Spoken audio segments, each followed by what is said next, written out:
मैं पहले कुछ परंपराओं की बात करता हूं। परंपराएं प्रमाण नहीं होती, सबूत एविडेंस नहीं होते, लेकिन अगर परंपराएं बहुत प्राचीन हो और किसी एक समुदाय की नहीं, बहुत से समुदायों की परंपराएं एक ही जैसी चली आ रही हो, जो अलग अलग धर्म के मतावलंबी हैं या मानने वाले हैं या दावा करते हैं, उन सबकी परंपराएं प्राचीन काल से एक जैसी चली आ रही हो, तो फिर उनमें कुछ ना कुछ हकीकत होगी। एक ही बात नहीं होगी, तो कुछ ना कुछ, कहीं ना कहीं कुछ हकीकत होगी। और वो परंपराएं अगर सारे विश्व के अंदर हो तो फिर बात और स्ट्रांग हो जाती है, कुछ और हकीकत होगी। मैं कुछ परंपराएं आपके बहुत थोड़ी सी, इस पे से भी जल्दी से गुजरूंगा वरना बहुत है। और मूलतः असल में तो बहुत से मैं रिलीजन्स को या फेथ को लेता जो आज कहलाते हैं रिलीजन्स, लेकिन मूलतः हमारे यहाँ पे मुझे विषय दिए गए वेद और कुरान, और असल में इसी विषय के ऊपर मेरी चूंकि एक पुस्तक भी है, तो इसलिए मैं ज्यादा इसी विषय के ऊपर रहूंगा। देखिए, ये तीर्थ, ये हज का सीन है। ये जो ऊपर आप देख रहे हैं, दो बिना सिला कपड़े पहनते हैं जितने हाजी होते हैं, दुनिया के जितने हाजी हैं बिना सिले कपड़े होते हैं। और यही बिना सिले कपड़े हमेशा से, प्राचीन काल से यहां भारत की परंपरा है, सनातन धर्मी पहनते चले आए हैं अपने तीर्थ के ऊपर। हज करने जाने वाले यानी मुसलमान जिस जिस तीर्थ के ऊपर जाते हैं, वहां सर मुंडाना ज्यादा अच्छा है कि सर मुंडवा लें, कम से कम बाल थोड़े छोटे करा लें। यही परंपरा तीर्थ यात्रा के ऊपर यहां चली आ रही है सदा से। नंगे पांव रहना ज्यादा अच्छा है। अब परमिशन दे दी गई है, गर्मी बहुत पड़ती है, आज के लोग सब नंगे पांव कंकरी पे जगह जगह नहीं चल पाते,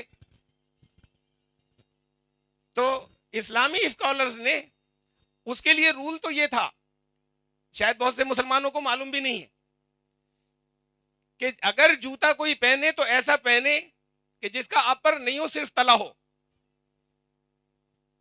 अब ऐसा जूता पहन नहीं पाते, वो तो यहां पे चली आ रही थी, वो खड़ा हो हमेशा, जिसमें एक अंगूठा होता था भारतवर्ष के अंदर और अपर नहीं होता था। ये पहन के आजकल कोई चल नहीं सकता। तो दो पतली सी पट्टियां ऊपर होती है हवाई चप्पलों की, धार्मिक स्कॉलर्स ने इजाजत दे दी कि आप हवाई चप्पल पहन लें, कि पतली सी दो पट्टियां ऊपर है, लेकिन असल में तो वो खड़ा होती है, ज्यादा अच्छा था कि नंगे पैर। ये प्राचीन काल से ये वही लिबास है, वही वेशभूषा है, अटायर वही, सर मुंडाना है, वही नंगे पैर चलना है, या एक जैसे ही खड़ाऊ पहननी है। ये परंपराएं एक जैसी कैसे चली आ रही हैं? ये कोई एविडेंस नहीं हुआ, लेकिन है इसके। अगर कुछ और चीजें आए तो कुछ इंडिकेशन आएंगे। ये भी कहा जा सकता है कि वहां से ले ली मुसलमानों ने, मक्के में मोहम्मद सल्लल्लाहु अलैहि वसल्लम ने यहाँ के भारत के हिंदुओं से लिया। भारत के हिंदुओं से क्यों लिया? वहां अपनी कोई चलाते। ये अलग विषय है कि भारत के हिंदुओं से उनका कोई संपर्क था या नहीं था। ये भी तो हो सकता है कि स्रोत एक हो जहां से निर्देश आ रहे हैं।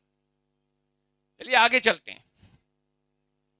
परिक्रमा, काबे की परिक्रमा होती है जब हज करने जाते हैं। यहां परिक्रमा हमेशा से चली आ रही है। अग्नि परिक्रमा होती है अलग अलग बहुत से अवसरों के ऊपर, बहुत से धार्मिक अवसरों पर। और ये अग्नि शब्द जो है, यास्क मुनि ने लिखा है कि ये स्थूल अग्नि जो आग, ये अग्नि नहीं था। यास्क मुनि ने लिखा है कि ये निरुक्त के अंदर के ये असल में अग्रणी था, जो अग्र सबसे ऊपर सबसे आगे, एक परमेश्वर अग्रणी। और वो अग्रणी से ये अग्नि शब्द बना। उस अग्नि की उपासना पूजा थी, ये स्थूल अग्नि आ गई फिर, और फिर इसका भी सम्मान होने लगा और इसका भी परिक्रमा होने लगी। परिक्रमा दोनों जगह पर